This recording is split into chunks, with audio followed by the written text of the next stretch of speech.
Hi, this is Eric Durack, and welcome to this edition of Medhealthfit, the TV show that integrates wellness and healthcare. And as you can see, we are live and remote from Goleta, California, and we have Alfred Pomerleau for his second of a two-part series on juice, on healthcare, on all things related to wellness. And welcome to the second part of the episode here. It's great to have us at your home here in Goleta on a beautiful day here in Southern California. And in our last episode, we spoke about your juice company, how you got started, how people juice, some of the interesting elements of juicing and physiology. But this episode, we're going to talk a little bit more about the healthcare aspects, because I see a shift in the United States, and now so more than ever in the last 6 to 8 weeks, on how people look at health, how people look at their relationship with other people. And we're actually going to finish the show talking about COVID-19, something I didn't think I'd ever have a TV show on, but I think that having someone like yourself, I mean, you dived right into this issue pretty heavily in the last couple months. So my first question starts with, you had a doctorate of Asian medicine, which I had just found out used to be the old Oriental medical doctor, but now they call it a doctor of Asian medicine. So what is the acronym? DAM? DAOM. DAOM. And you're primary healthcare provider. Yes. Can you diagnose disease? Yeah, we can differentiate. You can differential diagnosis. There are certain things that we can't treat. Okay. Cancer. Well, we can be an adjunct. We can be an adjunct. Right. You can be a facilitator. But if we suspect something like a tumor or something, we have to redirect. Right. And that's an interesting question. Do you have an oncologist that you work with in town? Do you ever get any referrals? I do not. Okay. There's an interesting, I actually hope to be working with a local oncologist doing some integrative programs here soon, and there seems to be more interest in oncology in doing integrative programs. Yeah. And I think that nutrition is really one of the first areas. It's not integrative medicine. It's not medicine at all per se. It's naturally what we should be doing. But when you look at things, as we spoke about in the last episode, some of your clientele who've come in to work with you who have had a medical condition, and lo and behold, the juicing has had some amazing benefits. And one of the things we spoke about was changing in blood sugar. Now, if I'm juicing and I'm taking a certain amount of calories, I know from my work in the diabetes field back in the day that certain types of carbohydrates will raise the blood sugars very rapidly, but the mixing of carbohydrates to proteins and then just the total amount of calories that you take in have an effect on the blood sugar rise and fall, etc. But you're using juicing, and you're getting some interesting responses to blood sugars, correct? In other words, you're suppressing these high blood sugars that you would normally get eating breakfast cereal. Correct. Even though this is a high concentration of vegetables. Nutrients, but the total glycemic is very low. And it's super green. And also the original green. Okay. 35 calories. Right. 35 calories is not going to raise anybody's blood sugar that much. That's a little bit. Yeah. But if we talk a little bit more about cleansing, what happens as you cleanse is that the cells can actually uptake the sugar without insulin once you're clean. The cells have that ability. It's called non-insulin mediated glucose uptake. Exactly. And so once you're cleansed and you no longer have that turbidity obstructing stuff, then lo and behold, you no longer have these glycemic indexes. So if I'm a type 2 diabetic and I'm 70 pounds overweight and I have insulin resistance, if I go on a juice fast with you and you're watching my blood sugars on a regular basis, eventually you're going to see my fasting blood sugar go from an average of maybe 126 or 130, which is not very good, maybe down to an 87 or a 92, right? Absolutely. And you say it's because of this, the glucose can get into the cell without the aid of the insulin. Or eventually. Or but enough less cleansing. and less insulin, right? Well, So there's a lot of factors involved. But part of the factor in type 2 diabetes is that the pancreas actually gets fatigued. Right. And so you can't produce so much. And then there's sluggishness, and the peripheral tissue are not getting sugar and stuff like that because it's obstructed. Right. So we talked about how cleansing works with that, right? So you clear all that out, and then you clear out the cells themselves, and you're able to uptake the sugar directly. And so you no longer need so much insulin being pumped in your body. Right. Well, you know, one of the first things that I heard of, first times I ever heard of that phrase called non-insulin mediated glucose uptake was in a research article on exercise. Yeah. So you're a big exercise guy too. When you have, and I'm going to stay with the diabetes, with the insulin and blood sugar question here. When you're working with someone who may have blood sugar issues and now they're on a juicing program, do you recommend a specific type of exercise to kind of help move things along as well? Absolutely. Exercise goes hands in hand and is a must for anybody who wants to be healthy. Do you start with So it's basic the same- walking, or what do you do? Yeah, it depends on the level that they're already exercising. Okay. But absolutely, start walking, and then eventually I will say walk uphill. You know, and if you don't have the time, then walk faster. Yeah. Right? So you accelerate the speed at which you do the exercise. So if you don't have 45 minutes to go for a walk, vigorous walk, then go uphill for 20 minutes and then run uphill for 20 minutes. So right now I'm treating somebody who had myocarditis, right? And so that's the thing, right? He kept on coming to see me, and so I'm treating him for his condition, restoring his health to his heart, and it's just like, how much exercise are you doing? So now finally he's going uphill, and now I want you to run uphill, right? Not a long time, 15 minutes. So we can talk about that because you're an exerciser and you know about CrossFit and things like that. And so what happens to the body when the body exercises is amazing. I'm sure you know a whole lot more than I do. I remember when I started working in diabetes research, and I had my own exercise lab, and almost everything I had was weight training machines. Now, we worked with pregnant women and things of that nature, so they did their upper body and they did their aerobic stuff. But a lot of these doctors would look at me and they say, well, why do you have these people working on the weight machines? That's not going to do any good. I just like, oh, boy. And now, 30 years later, I can point to 500 or 1,000 research studies looking at the effects of just weight training on blood sugar.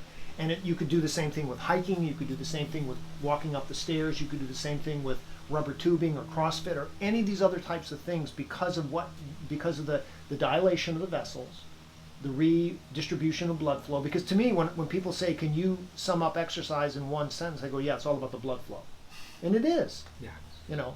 And oxygenating. Oxygen, but as you change the blood, you're getting more of the oxygen to where it's needed as opposed to in your stomach or whatever. So you to me, this is a very powerful combination of juicing, which is, I'm going to call it hypernutrients into the system, and the exercise, but also cleansing simultaneously. And cleansing as every well. day. So this promotes peristalsis, right? And also promotes urination. Okay. So peristalsis is the movement of food so through it's the a cellular intestine, detoxification, then you have to eliminate it from the body. Well, I would say that in the body. In 5 days, if you're not eating solid foods, if you're not eating those cornflakes, eventually they're going to move out of the system because you've got the juicing and the liquid, and the peristalsis is probably easier, and it's able to eliminate some of those things. So when we put people on cleanses or fasts, we recommend 3 days to prepare for it. Okay. And part of that is to facilitate elimination. So we increase the fiber content dramatically. So the last 2 days, all they're eating is just whole plant food. Okay. And that just increases the fiber content, and it's like it absorbs the toxins, right? Fiber absorbs the toxins. It will eliminate it through the stool, etc. And it also has a sweeping action, right? With the undigested fiber sweeps through. We haven't talked about the microcosm. Well, we might get into the microbiome. The microbiome, which is, but just from a macro level, just the movement of food.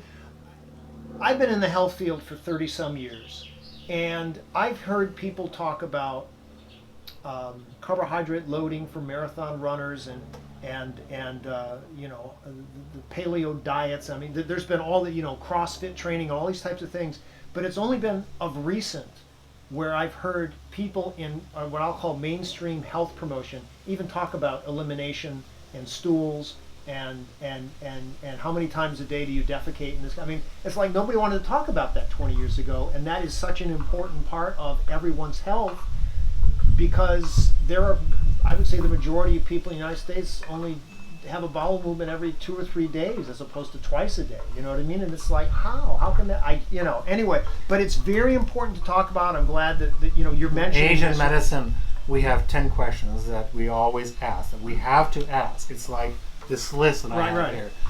And one of them, we have 3 questions pertaining to the digestive tract. Okay. And the last one is about the bowels. Mm-hmm. Do you have a regular bowel movement? Yes. How often is that? Well, every 2 or 3 days. It's just like, no. Every time you eat food, if you have a really good transit time, you should have a bowel movement thereafter. Mm-hmm. Or at least once every morning, a solid good bowel movement. Mm-hmm. You're right. Yeah. And what's missing from the diet? Yeah. Fiber. Yeah. Fiber is missing from the diet. Natural fiber. When I was, I can say this because I haven't seen this guy in 35 years, but I had a track coach when I was in college. So I was 22, this guy was like 28, 29. He wasn't even 30 yet. And we're talking in the office once, and the topic of going poop, comes up. He's like, oh yeah, I go about once or twice a week. Oh. And I'm like, what? The guy's 27 years old and he runs all the time. I didn't get that at all. And I'm like, what do you eat, man? Males? So when you're cleansing, I'm always going to go back to the cleansing. Uh-huh. When you're cleansing, if you don't have a bowel movement, we recommend you have an enema. Mm-hmm. Because the toxins that are being released are stored in the body, especially in the stools. And part of the hepatic venous system collects fluids from the stool and carries it back to the liver to process it. So all the toxins that are there are being recirculated in the body. So you want to eliminate those toxins. And when a person loses weight, some of those toxins from the fat actually go back into the system, so they actually start feeling not as good. Exactly. So yeah. So the other thing that we spoke about, and I want to make sure that I don't spill down here, is medications. You actually, in the last episode, said that you had a person who reduced the amount of medications. Do you see that across the board? And maybe give me another example of a type of medication that like a heart medication or a blood pressure medication that historically you've seen with fasting, cleansing, juicing, etc. That you're having people do better from a medicinal pharmaceutical standpoint. And I'm not recommending they don't take any. I'm saying that what you see clinically, that wow, this guy used to take used to take 250 milligrams of tenormin, and now he's down to a half a tablet a day, 25 milligrams. So when people go on cleanses, the first corollary of cleanses is to remove any offensive foods, chemicals, etc. Mm-hmm. Right? That's the first thing, and that's the first process of cleansing. Is you remove anything that's offensive. Okay. Medical drugs are included in that category, except for those that are required for sustaining life. So like a regular insulin or a heart medication or whatever. Yeah, insulin until your blood sugar level comes down. Mm-hmm. Then remove it as soon as possible. Right. Because you want your system to be reawakened if possible, right? Right. Because as long as you have an exogenous medication, the body doesn't produce exactly. Yeah. Interesting. Yeah, so there's that. So blood pressure. We go back to the vertigo gentleman. Yes. He had blood pressure problems. So I told him when he started to fast to check his blood pressure, and he checked it all the time. All those people who have blood pressure problems, they take their own blood test. Home monitor, right? Yeah. So 3 days. I said 3 days, you could start decreasing probably. Sure enough, in 3 days his blood pressure came down, and he came to see me, and he goes, I can't believe this. I go, yeah. Get off your meds, right? So his meds dropped, and he went to beautiful blood pressure, right? 120/65. Ooh. And he sustained that for 10 days, well, probably 30 days. Mm-hmm. Until you start reintroducing into your diet that which brought you there originally. First place. Tortillas, etc., etc. Yeah, you know what I'm saying? Mm-hmm. Yeah. So, but he did, because his dizziness came back 6 months later. So he did another cleanse 6 months later. He never went back on his blood pressure med because it never elevated very much. But it wasn't this beautiful but 120 over 65. So I went back up, and then the cleanser went down again. And then I didn't hear anything about everything for about 4 or 5 years. But he ended up fasting for pain. Like I said, his inflammation went down, etc. And then years later he came in and said, I don't really want to fast, So then I used Asian medicine to bring down his vertigo and all that, which also works because you cleared his orifices with herbs. Well, one of the other things that you spoke about before we went on air here is allergies. Yeah. It seems like everybody in America's got kids got allergies. Adults now have allergies, and they say, "Oh, it's the pollen." Well, I think it's a lot more than that. I think it's pharmaceuticals. I think it's foods. I think it's toxins. And I just think that we're almost at this threshold right now where people it's the allergies are telling us that this is the first thing that you see after all this toxic buildup is you got an allergy to something, and it's because you're building up. How is the juice fasting in combination with your Asian medicine working to sort of to help reduce the severity of allergies?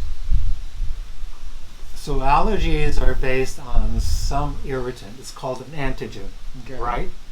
For some reason, the body begins to identify the substance as an antigen. And in the case of pollen allergies, it could be food allergies. The body has identified this. And there's also autoimmune allergies also, right? Where the body identifies its own tissue as an allergen and it will attack it. And so you have to reprogram that. But usually it has to do with inflammation. All allergies are because there's an inflammatory reaction in the body. And usually it's the sinuses. There's probably a low-grade inflammation happening. The pollens come in and it's there. Well, you do a cleanse. Not only do you thin the blood, but you also thin the mucous membranes, etc., and you increase the circulation there.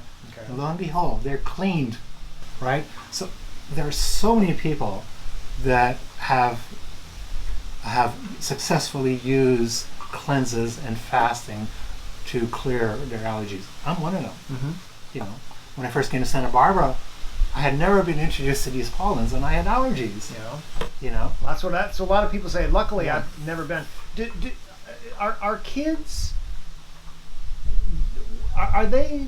Do they like to do this? Do you have a proportion of kids? Kids are pretty clean. No, they'll drink the juice. Okay. But they won't necessarily do a cleanse, a fast. It's hard to get kids to not. Yeah. The most that I can hope for kids is to get mom to put them on a liquid diet for a day or two, right? Yeah. And lo and behold, it's amazing. Yeah. This woman, a patient, her whole family, I treat her whole family. She has 4 kids, I think. And a couple of weeks ago, she called me. And her kid doesn't want to get acupuncture or anything. So what can you do? And, what can you do? Go on a liquid diet. And they had herbs for the common cold, etc. And the mother was considered that it was a respiratory disorder, and she was concerned that it was COVID-19. And I said, it's not COVID-19, and then she showed me pictures of the herbs they still had in store, and I said, use this. And next day, I should show you the text. Like, oh my God, thank you so much. I said, just hold on for tonight. What else should I do? I said, just see what happens. See what happens tomorrow morning. And of course, it cleared. And it was a liquid diet. Do not feed food if you can help it. So the body can go into a healing process. It can liquefy substances that are obstructing and just carry it out. Right? Okay.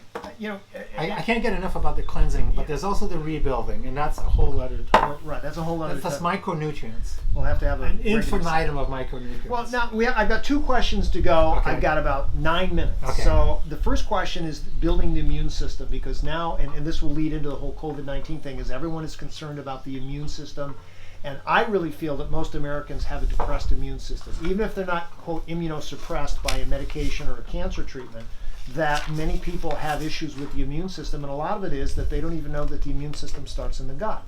So if you have very unhealthy eating habits, you're going to have problems with the immune system. So talk a little bit about juicing and how it enhances the immune system, and then after a few minutes we'll jump right into the COVID-19. We'll sort of finish with your thoughts. Well, the two are related, and so thank you, because I kind of got ready for this, I was hoping we would discuss this. So thank you. We got 8 minutes and a half. So. All right.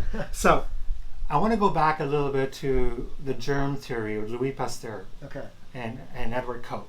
They were the fathers who created the germ theory, and the idea is that disease was brought upon us by an external pathogen, right? And there was anthrax that happened, and his son was sick, etc., and the vaccines were born, right? Simultaneously, one of the doctors there, who was his peer, his name is Claude Bernard, and he worked on what he called the milieu intérieur. The terrain theory, right? Interior and terrain. And he said, and I can quote him. Go ahead, read a little bit. Okay. Okay. So the constancy of the internal environment is the condition for free and independent life. The mechanism that makes it possible is that which assure the maintenance within the internal environment of all conditions necessary for the life of the elements to survive. Mm-hmm. So basically, and from that it goes on. And basically he said that we have within us a system, an inherent system, that can take care of these germs. We co-evolve with these germs. And so what we have to do is maintain our internal structure. Right. So, well, I mean, in physiology, that's immunity. But it's part of this homeostasis, is the relative constancy of the body. Yeah. And as I get older, I actually am more enthralled with the terrain theory. Yeah. Because I think that when we get into the COVID-19, it's like when you look at certain things that are happening, it's like not this external bug, but it's how the body's actually relating to respond that, to it, and the hundreds of millions of other types of viruses or things that are in the body at the same time. I have to talk about the microbiome here for a second. Go ahead. So in 2013, NIH subsidized or paid for the study of the microbiome. Mm-hmm. It was sort of on the tail of the Genome Project, right? Mm-hmm. That started in 2007. They found out so much information. What actually lives inside of us, right? Yeah. What's in there? So this is so interesting. What we do know so far is just a tiny bit of what's like this, right? But what we do know is that we have 10 times more microorganisms that inhabit us than we have actual cells in our body. And we have 90 trillion cells in the body, so if that's only well, we have 4. It depends where the sources are. Some people estimate 4 to 10 trillion cells in the body. So it's 40 to 100 trillion organisms that live in our body. But 100 trillion is okay. Let's go to the immune system now, mm-hmm. right? The immune system has a messenger service.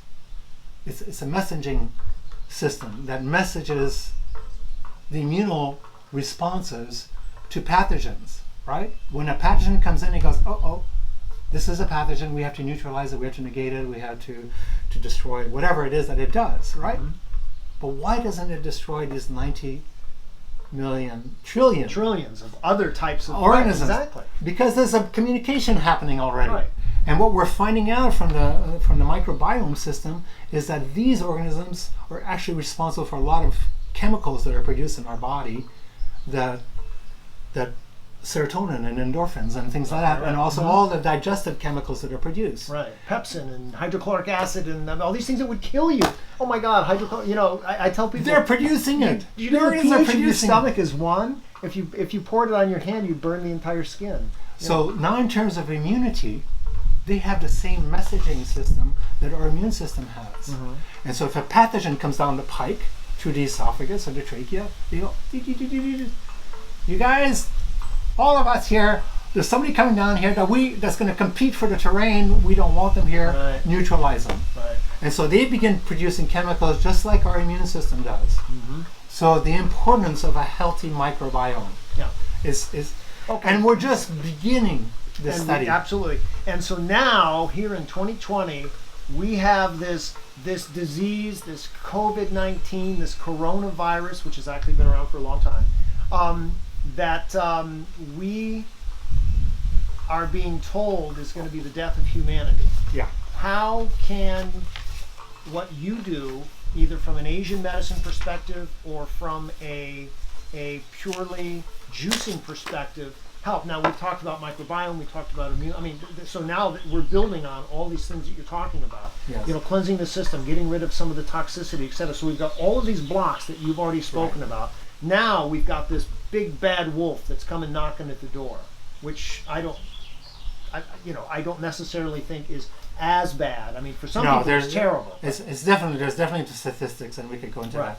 But I want to read, like I told you in our conversations, that I'm actually creating a newsletter. Mm-hmm. And newsletter is how to boost your immune system, right? Mm-hmm. So I'm just going to read the list of items because we don't have much time left. We got about 3 minutes. So the first thing is just like cleansing. You eliminate things that tax your body. Right. Chemicals. Yep. That's why you stay organic. Mm-hmm. Alcohol, caffeine, stimulants, Mm-hmm. processed foods, chemicals, so on and so forth, right? The next thing is you support your substrate, the building blocks that is required by your microbiome Mm-hmm. or your immune systems, your immune cells. So you got to have the micronutrients. This society has an abundance of macronutrients. We have protein, carbohydrates, lots of carbs, fats. lots of fats, exactly. Yeah, we have everything we need. But a lot of the micronutrients are found in here because what we talked about in the last show, minerals. Minerals, but there's all the phytonutrients, which Right. are hundreds of thousands of Yes. phytonutrients we don't know anything about. Mm-hmm. Yeah. Okay, so And we number spoke 3, extra- so substrate. Right. Number 3, exercise. And we've talked about that, and we've The given- importance of exercise, and I'm going to go back. So this is what I call conscious daily routine have to be done, right? So exercise, good sleep, Absolutely. proper rest. And I think that a lot of people are starting to find that out now. They've got, hey, I don't have to get up and go to work at 5:30 in the morning. I sleep in an extra 30, 45. And I tell you how much difference that one thing has made for me in the last couple of weeks. That I know that I don't have to be up at 6 o'clock because I got to get to the office. Yeah, nice. My office is right around the corner. So, all right, so we got. So the skin is the first defensive mechanism for immunity, right? Mm-hmm. Can't put in, you can't get the micro. So healthy skin, and I won't go into the details of that, but you can get the newsletter. Mm-hmm. Microbiome, we've gone into it Mm-hmm. about and then you need to oxygenate. That you can do qigong exercises. You can do just breathing exercises. Just general breathing. Yeah, deep breathing. Deep right? breathing, right? Yeah. So Okay. Now, but I have activating the immune system. Right, and so we're going to have you on for another 2 episodes. We're going to get you into the studio in a couple months because we got about 30 seconds to go.